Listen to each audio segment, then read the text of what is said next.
from a region business school perspective, we have one view and a few ideas on how we could address this.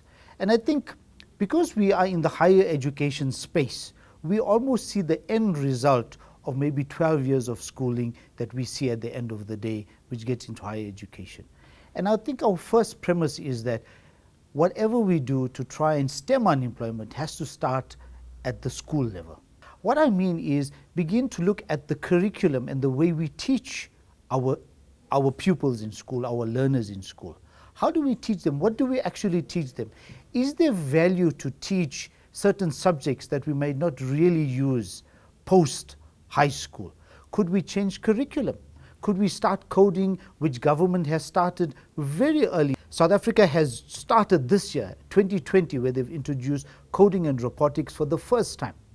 That's a start on the road to change the way we see or to address the unemployment issue.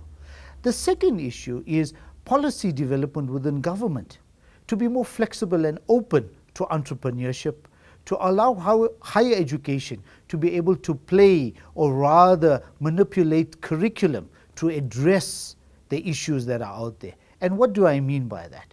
Can we start with technology right from school and get into higher education where they be able to express themselves in a very different way of learning?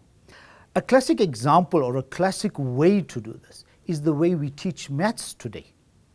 We almost teach maths in a very rote learning kind of method. Can we change the entire way where we begin to work more collaboratively in terms of learnings? Can we have groups rather than individual learning?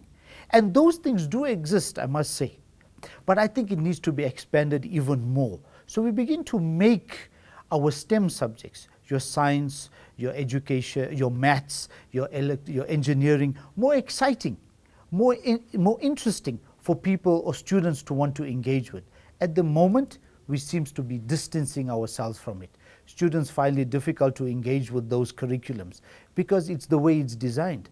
So I think one critical aspect is both at the school level, we need to look at curriculum development in a very different way than what we used to, and higher education needs to embrace the 4IR technologies within their curriculum and within their practices in order to achieve the outcomes we wish to achieve to address the issue of unemployment.